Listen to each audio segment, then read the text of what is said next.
श्री शिवाय नमस्तुभम। दोस्तों, आप सभी लोग जानते हैं कि 3 अक्टूबर 2025 यानी शुक्रवार को पड़ रही है पापांकुशा एकादशी। आश्विन महीने के शुक्ल पक्ष में आने वाली एकादशी का नाम है पापांकुशा एकादशी। पापांकुशा एकादशी का नाम दो शब्दों से मिलकर बना है, पाप और अंकुश।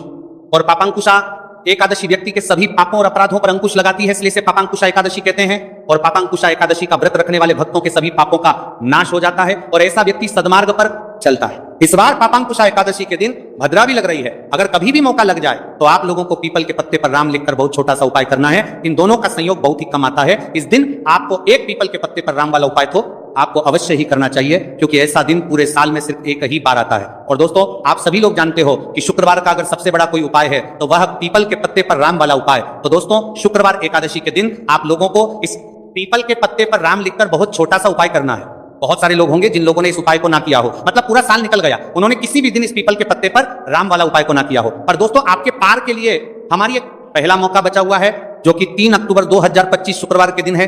इस दिन आप लोगों को इस वाले उपाय को जरूर कर लेना है। भले ही आपने पूरे भर इस उपाय को ना किया हो, पर अगर आपने इस आश्विन माह के शुक्रवार के दिन अगर इस वाले उपाय को करते, पान को 76 के सान लिया, तो आपको इस उपाय को करने का वह फल मिलेगा जिसकी आपने कभी कल्पना भी नहीं करी होगी। इसीलिए आप लोग इस वाले उपाय को एक प्रातः के बाद जरूर कर लेना है, ताकि आप लोगों के हाथ से यह मौका ना जा सके और आपको इस उपाय को करने का फल मिल सके। दोस्तों, यह उपाय पंडित जी ने अपनी अभी की ही श्री शिव महापुराण की कथा में बताया है जी। इस उपाय को आज हम आपको बहुत अच्छे से समझाने वाले हैं। इस वीडियो को देखने के बाद इस उपाय को समझने के लिए आपको कोई और वीडियो को देखने की जरूरत नहीं पड़ेगी। तो चलिए दोस्तों, उपाय को शुरू करते हैं। देखिए, इस आश्विन माह के शुक्रवार एकादशी के दिन ये इतना खास होता है, इतना महत्वपूर्ण होता है।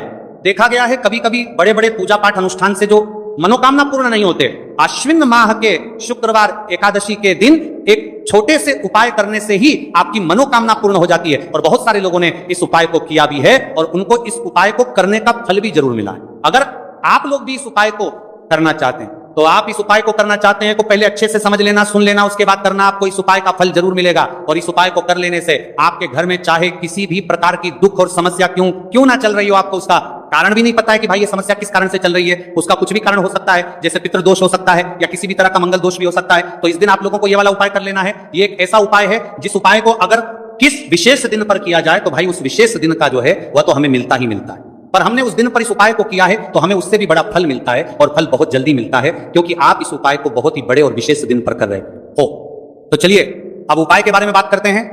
लेकिन उससे पहले आप लोगों को यह जानना आवश्यक है कि आखिर ये उपाय किस समय करना है, किसको करना है और कैसे करना है। तो चलिए हम आगे आपको वीडियो में एक एक करके बता देते हैं। लेकिन उससे पहले अगर आप लोग हमारे चैनल पर पहली बार आए हैं या फिर मेरी आवाज आज पहली बार सुन रहे हैं, तो हमारे चैनल को सब्सक्राइब जरूर कर लेना और इस वीडियो को लाइक करके कमेंट बॉक्स में श्री शिवाय नमस्तुभे ओम नमः शिवाय जरूर टाइप कर देना।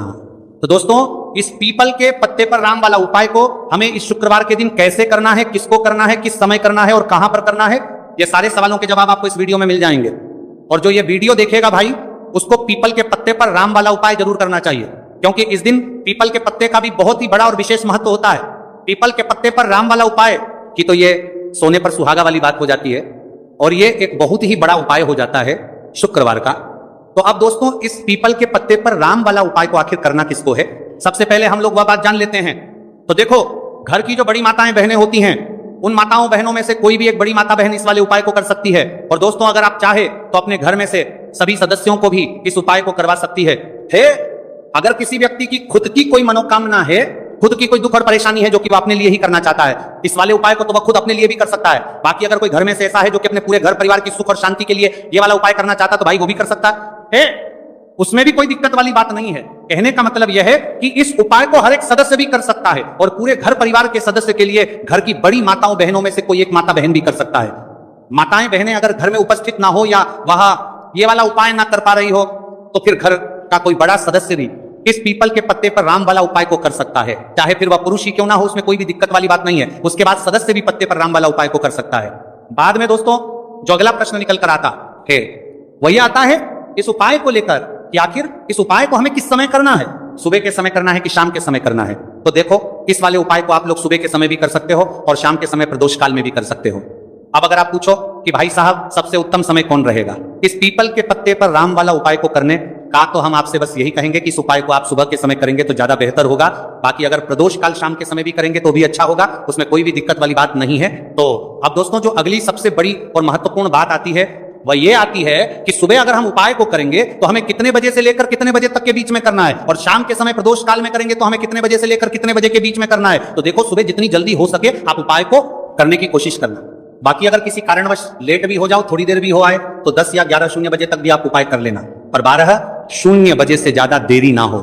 ठीक है, इस बात का ध्यान रखना। उसके बाद में दोस्तों, अगर शाम के समय प्रदोष काल की बात करें, प्रदोष काल का जो समय है होता है वह शाम के 6:00 बजे से शुरू हो जाता है। मतलब शाम के 6:00 बजे से लेकर 7:00 बजे के बीच का जो समय होता है, यह समय प्रदोष काल का समय होता है। तो आप इस उपाय को 7 या 8:00 बजे के बीच में भी कर सकते हो। मतलब शाम के 6:00 बजे से रात 8:00 बजे के बीच में आप कभी भी इस वाले उपाय को कर सकते हो।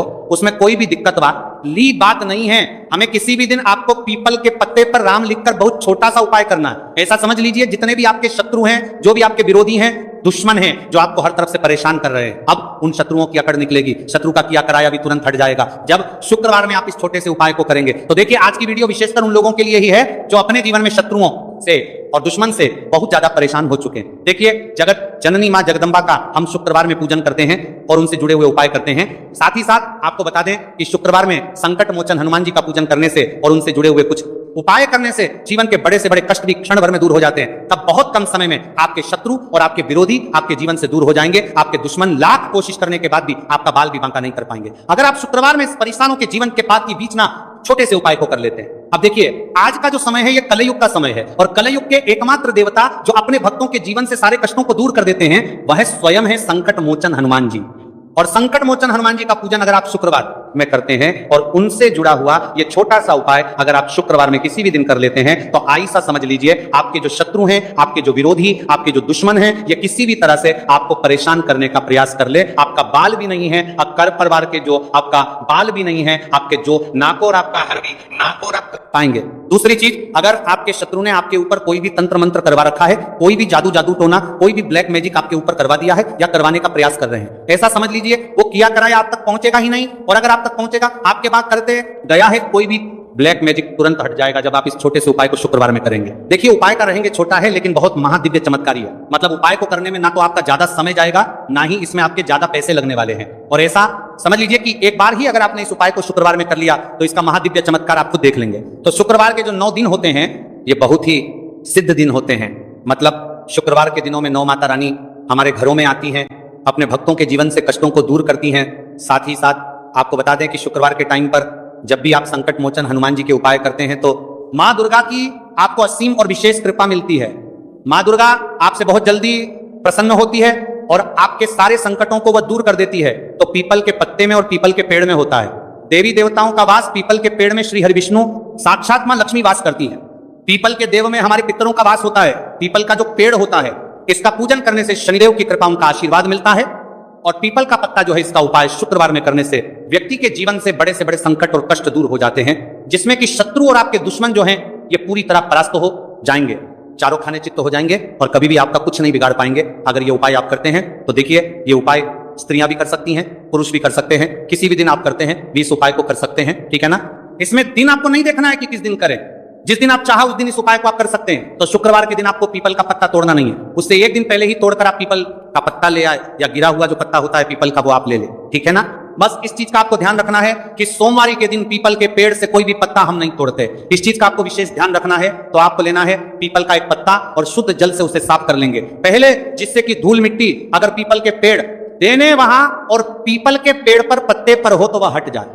फिर गंगा जल का थोड़ा सा छिड़काव यानी थोड़ी सी छींटे आपको इस पीपल के पत्ते पर मारनी है और इस पीपल के पत्ते को फिर कपड़े से पोंछ कर आपको साफ कर लेना है, बिल्कुल सूखा लेना है। अब आपको लेना है थोड़ा सा सिंदूर, जो केसरिया वाला सिंदूर आता है जो हम संकट मोचन हनुमान जी को चढ़ाते हैं, वो केसरिया सिंदूर आपको लेना है। थोड़ा सा जल डाल के इसे गीला कर लेंगे और इसी सिंदूर से इस पीपल के पत्ते पर आपको भगवान राम का नाम लिखना है। अब किससे लिखेंगे?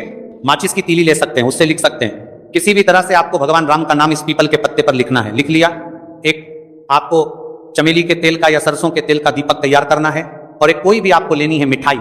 मिठाई में यहां पर आप बूंदी का प्रसाद ले सकते हैं, बेसन का लड्डू ले सकते हैं, और अगर आप इमरती ले लेते हैं तो यह और भी उत्तम है। देखिए, इमरती का जो भोग होता है यह संकट मोचन हनुमान जी को बहुत ज्यादा प्रिय है। अब ये सारी चीजें लेकर आपको जाना है संकट मोचन हनुमान जी के मंदिर में। तो देखिए, सबसे पहले आपको संकट मोचन हनुमान जी के सामने ये दीप प्रज्वलित करना है जो आप लेकर के गए हैं। क्या ये आपने चमेली के तेल का दीपक तैयार करा है, या सरसों के तेल का सबसे पहले दीपक आप जला देंगे और दीप जलाने के बाद आपको जो पीपल का पत्ता आप लेकर के गए थे वो पत्ता आपको संकट मोचन हनुमान जी को अर्पित करना है, अर्पित करना है, हाँ चढ़ाना है। और जो भी भोग में आप लेकर के गए हैं, चाहे आपने बेसन के लड्डू लिए, बूंदी का प्रसाद लिया या फिर इमृति, जो भी कुछ आपने लिया है उसका भोग लगाना है और संकट मोचन हनुमान जी से आपको प्रार्थना करनी है कि हे जगत का कल्याण करने वाले संकट मोचन हनुमान जी, संकटों को हरने वाले मेरे जीवन से शत्रु और दुश्मनों को भी दूर कर दीजिए। शत्रु का किया करा या तंत्र मंत्र सब कुछ हट जाए, ऐसी कृपा मुझ पर कीजिए। इस तरह से आपको प्रार्थना करनी है और 108 बार जय श्री राम, जय सीताराम, जय श्री राम, जय सीताराम, जय श्री राम, जय सीताराम, इस तरह से आपको जयकारा लगाना है, क्योंकि भगवान राम का नाम संकट मोचन, हनुमान जी को सबसे ज्यादा प्रिय जय श्री राम, जय श्री राम। तो जयकारा लगा देंगे। और देखिए, अगर एक बार हनुमान चालीसा पढ़ पाए तो आप एक बार हनुमान चालीसा ऐसा ऐसा जरूर पढ़े, ठीक है ना, ज्यादा बार नहीं तो एक बार जरूर पढ़े। जयकारा तो आपको बिल्कुल से लगाना है और इस छोटे से उपाय को किसी भी दिन कर लीजिए, सुबह कर लीजिए, शाम को कर लीजिए, और किसी भी दिन, जैसे शुक्रवार की तिथि जो होती है ना, ये बहुत बड़ी होती है, आप उस दिन भी इस उपाय को कर सकते हैं, जरूर से करें। शत्रुओं और दुश्मन, आपके जो विरोधी हैं, ये पूरी तरह चारों खानिश्चित हो जाएंगे और आपका बाल विवाह का नहीं कर पाएंगे। तो देखिए, इस उपाय को आप 9 दिन भी कर सकते हैं, 2-3 बार भी कर सकते हैं। अगर आप ज्यादा बार नहीं कर पा रहे हैं तो एक बार आपको इस उपाय को जरूर से करना चाहिए। तो देखिए, इस उपाय को करने से जो आपके सामने शत्रु हैं वह भी परास्त हो जाएंगे। जो पीठ पीछे वार करते हैं, पीठ पीछे तंत्र मंत्री में करवाते हैं, वह शत्रु भी चारों खाने चित्त हो जाएंगे। वह छोटा सा उपाय है, जरूर करें। तो देखिए, अब बात कर लेते हैं अपने बहुत छोटे से उपाय की, जिसे शुक्रवार में करने से आपकी हर मनोकामना पूरी हो जाती है। यह उपाय आप अपने घर पर ही कर सकते हैं, कहीं जाने की आवश्यकता नहीं है। कोई भी ऐसी विश जो बहुत लंबे समय से अधूरी है, पूरी नहीं हो रही है, या धन को लेकर आप बहुत परेशान हैं, या घर में संकट कष्ट बहुत आते हैं, बीमारियां बहुत आती हैं, तो एक लाल पुष्प, जैसे कि गुलाब का फूल भी लाल होता है, आप जरूर से अपने घर के मंदिर में मां दुर्गा को अर्पित करें और एक देसी घी का दीपक लालाती का जलाकर मां का पूजन करें। शुक्रवार में अगर लाल रंग से जुड़ा हुआ यह उपाय आप करते हैं, आपकी सारी मनोरथ, सारी मनोकामनाएं मां पूरा कर देंगी, क्योंकि लाल रंग मां दुर्गा को बहुत प्रिय है। लाल पुष्प और लाल रंग की बाती का दीपक आपकी बड़ी से बड़ी मनोकामना को भी पूरा कर देगा। शुक्रवार में यह उपाय आप किसी भी दिन कर सकते हैं। दूसरे उपाय की हल्दी वाला जल आपको अपने घर में किस जगह पर डालना है और उपाय को कैसे करना है और कैसे ये हल्दी वाला जलते, आश्विन माह का शुक्रवार एकादशी के दिन जब आप अपने घर में डालते हैं, छीनते हैं, उपाय को करते हैं, तो सीधे सीधे मां लक्ष्मी आपसे प्रसन्न होकर आपके घर में आती हैं और श्री हरि विष्णु के साथ आती हैं। स्थिर लक्ष्मी का आपके घर में वास होता है। कहने का मतलब है कि फिर कभी भी मां लक्ष्मी आपके घर को छोड़कर नहीं जाती है। जो लोग कहते हैं कि हमारे घर में धन तो आता है लेकिन चला जाता है, लेकिन फिजूल खर्ची बहुत है। धन तो घर में आता है लेकिन तिजोरी कभी धन से भरी नहीं रहती है, खाल की हो जाती है। तो 90 पर लोग ऐसे होते हैं जिनके जीवन में यह समस्या होती है कि हमारे घर में स्थिर लक्ष्मी का वास नहीं है। देखिए, हम सभी चाहते हैं ना, और हाँ, लक्ष्मी और श्री हरि विष्णु हमेशा हमारे घर में रहे, उनका आशीर्वाद बना रहे, हम हमारे जीवन के जितने भी दुख हैं उनका सामना जो है बहुत आसानी से कर सके। देखिए, जब व्यक्ति के पास पैसा नहीं होता है ना, तो वो बहुत सारे कष्ट दुख उसके जीवन में जब आते हैं उनका सामना भी नहीं कर पाता है, और जब उसका आर्थिक पक्ष मजबूत होता है तो बहुत सारी समस्याएं उसे अपने जीवन में जो आती हैं वह छोटी लगती है। लेकिन अगर पैसा भी पास नहीं है तो छोटी छोटी प्रॉब्लम्स और छोटी छोटी चीजें जो पहुंच सकता है, कुछ सारी कर पा सकता है, हमारे जीवन में आती हैं, वो भी बहुत बड़ी लगने लगती। तो आपको करना क्या है, आपको यहां पर लेना है गंगा जल। तो देखिए, सबसे पहले तो आपको अपने पूरे घर में गंगा जल का छींटा लगाना, ठीक है ना। गंगा जल आपके घर से जितनी भी नेगेटिव एनर्जी होती है उसे बाहर कर देता है, ठीक है ना। गंगा जल का छिड़काव जब आप करते हैं, उसके बाद कोई पूजा पाठ करते हैं, कोई उपाय करते हैं, वो पूरी तरह से सफल होता है, क्योंकि आपके घर में पॉजिटिव एनर्जी, सकारात्मक ऊर्जा आ जाती है, ठीक है ना। तो इतना करने के बाद आपको क्या करना है, एक लोटे के अंदर या एक कटोरी किसी भी चीज के अंदर आपको अपने घर का शुद्ध जल लेना है, ले लिया। उसके बाद पीसी हुई हल्दी उसके अंदर मिलानी है, मिला दी। जब हल्दी आपको मिलानी है, ठीक है ना, उस समय आपको श्री हरि विष्णु का ध्यान करना है। श्री हरि विष्णु से प्रार्थना करनी है कि मेरे घर में धन बढ़े और कभी भी मेरे घर की जो सुख समृद्धि है उसमें कमी ना आए, ठीक है ना। जब आप जल मिला लेंगे उसके बाद आपको तुलसी का एक पत्ता लेना है। तुलसी का पत्ता पहले ही तोड़ लें। शुक्रवार एकादशी के दिन भूलकर भी आपको नहीं तोड़ना है तो वाले दिन नहीं तोड़ेंगे, उससे पहले ही तुलसी का पत्ता तोड़कर रख लें। अगर आपके घर में तुलसी का पौधा इस टाइम सूख गया है, नहीं है, जहां पर भी आपको तुलसी का कोई पत्ता मिल जाए, एक पत्ता आप ले आए, उस तुलसी के पत्ते से आपको अपने पूरे घर में उस हल्दी वाले जल का छींटा लगाना है। सूख गया है, सबसे पहले घर के मंदिर में लगाएंगे, ठीक है ना। फिर जितने भी रूम हैं, कमरे हैं, वहां पर लगाएंगे, घर के मुख्य द्वार पर लगाएंगे। इस तरह से जब आप उपाय करते हैं तो आपके घर घर में कभी भी धन की कमी नहीं होती है, धन में वृद्धि होती चली जाती है और धन आपका हमेशा बढ़ता है। देखिए, अगर तुलसी का पत्ता आपको नहीं मिलता है तब आप किसी भी छोटी सी पूजा वगैरह की जो चम्मच होती है उससे भी छींटा लगा सकते हैं। तो देखिए, जब भी आप अपने घर में शुक्रवार एकादशी के दिन हल्दी के पानी का छींटा लगाते हैं तो इससे श्री हरि विष्णु मां लक्ष्मी के साथ आपके घर में आते हैं और स्थिर रूप से आते हैं। ये मतलब कभी भी आपके घर को वे छोड़कर नहीं जाते। तो देखिए हल्दी जो है ये जुड़ी है श्री हरिविष्णु से, आपकी कुंडली में गुरु को मजबूत करती है, आपके जीवन में सुख और सौभाग्य को खींच कर लाती है, धन को खींच कर लाती है, मां लक्ष्मी को प्रसन्न करती है। जिस तरह से हल्दी खाने का स्वाद बढ़ा देती है, बहुत बड़ी बड़ी बीमारियों को दूर कर देती है, उसी तरह से ये आपके जीवन को भी सुख से भर देती है। अगर के उपाय आप सही तरीके से कर लेते हैं तो जीवन दोस्तों थे पूज्य गुरु जी द्वारा बताए गए कुछ बहुत ही खास उपाय। अगर आपको जानकारी अच्छी लगी हो तो वीडियो लाइक करिएगा। मिलते हैं फिर एक नए वीडियो के साथ। श्री शिवाय नमस्तुभय।